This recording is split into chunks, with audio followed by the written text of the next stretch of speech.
Mi nombre es Reinaldo Espinosa. Estoy actualmente en la materia de contexto socioeconómico de México. Mi matrícula es la ES 17-2000-261. Estamos actualmente en la unidad número 2, modelos económicos contemporáneos, la cual nos piden que elaboremos un video, el cual respondamos 3 preguntas fundamentales. La primera: ¿cuáles son los antecedentes del desarrollo económico e industrial de México entre 1876 y 1940? Para 1877 y hasta 1910 se lleva a cabo el Porfiriato. Durante este periodo toma el poder Porfirio Díaz. El territorio pertenecía aproximadamente a solo 50 propietarios, más o menos el 20% del país, lo que en su momento era un producto de revueltas y de problemas, lo que hace que existan huelgas como la de Cananea y la de Río Blanco. El 50% de los costos de la construcción de las vías férreas era asumida por el gobierno, y solo el 42% del Producto Interno Bruto era cubierto por el campo, mientras que solo el 16% era cubierto por las industrias manufactureras. Toda esta situación acarrea problemas económicos y surge el problema principal de desigualdad que se tenía. Por lo tanto, surge lo que es la Revolución Mexicana en 1910. Problemas de hambruna, no existía una recuperación de actividades. El gobierno de Francisco Montero en ese momento no observa cambios en políticas sociales y económicas, pero lleva a cabo a través de Venustiano Carranza de 1917 a 1920 una modificación en los artículo 3, el cual indicaba que la educación debería ser gratuita. El artículo 27, el cual nos decía que el derecho nos da derecho a la propiedad, y el artículo 123, el cual habla de las relaciones de trabajo. Álvaro Obregón, en su momento, en 1920 a 1924, firma los tratados de Bucareli con Estados Unidos y reanuda los pagos del Pacto de la Huerta-Lamont. Mientras que Plutarco Elías Calles, en 1924 a 1928, establece el Banco de México, implementa una parcelación individual. Esto quiere decir que existe reparto de tierras a las personas. De 1928 a 1934 existe el periodo que se llama el Maximiliato, el cual, a final de cuentas, fue llevado a cabo por 3 presidentes: Emiliano Portes Gil, Pascual Ortiz Rubio y Abelardo Rodríguez. Emilio Portes Gil, en 1929, finaliza la rebelión cristera, favorece el reparto de tierras a más campesinos y funda lo que es en ese momento el PRI. Pascual Ortiz, en 1930, publica la Doctrina Estrada, promulga la Ley de Crédito Agrícola y la Ley del Trabajo Social. En su momento existe la división de la península de Baja California y se incorpora al territorio de Quintana Roo, a Yucatán y Campeche. Mientras que para Abelardo Rodríguez se crea el Departamento Agrario, permite estabilizar la moneda en su momento, y se crea lo que en su momento se llamó Petromex, lo que actualmente es Petróleos Mexicanos. Se crea la Nacional Financiera y el Banco Nacional de Obras Públicas. Para 1934 a 1940 existe el periodo más importante de la historia en la presidencia de la República. Toma el poder Lázaro Cárdenas del Río, el cual beneficia a la clase trabajadora en lugar de la clase pudiente o la burócrata. Crece el ingreso público en 1934 a 21% y en 1935 el 13%. Pero nacionaliza en 1937 ferrocarriles y crea la Comisión Federal de Electricidad. Para 1938 el déficit del PIB era solo del 1.14%. Existe la expropiación petrolera y se crea el Aeropuerto Central de México. La expropiación petrolera libera a México de todas las empresas americanas que gobernaban en ese momento el poder de la extracción petrolera, pasando entonces a manos de los mexicanos. La segunda pregunta nos habla cuáles son las características de los siguientes modelos: el económico, sustitución de importaciones, desarrollo estabilizador y el desarrollo compartido. En 1941 a 1954 se crea el modelo sustitución de importaciones, el cual es en 1940, cuando toma el poder Manuel Ávila Camacho, prohíbe importar o exportar oro. Modifica el Código Agrario y favorece la pequeña propiedad. Fomenta la cultura popular. Existe una campaña cultural contra el analfabetismo dirigida por Jaime Torres Boguet, el cual nos crea la Ley Orgánica de la Educación, promueve la Escuela Superior Normal Superior y el Instituto de Capacitación del Magisterio. En 1954, Jaime crea la campaña nacional contra el analfabetismo, procurando elaborar proporcionar que menos mexicanos sean analfabetos.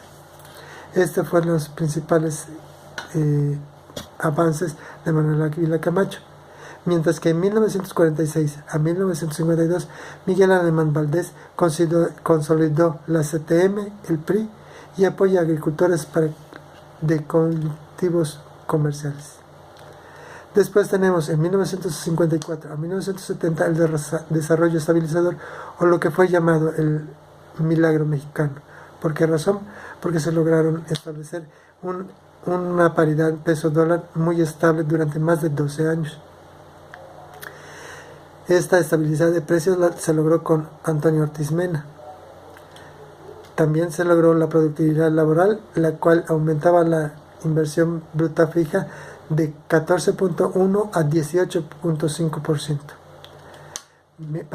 En Adolfo López Mateos, crecimiento de los sectores de la economía, tanto de la automotriz como el petroquímico.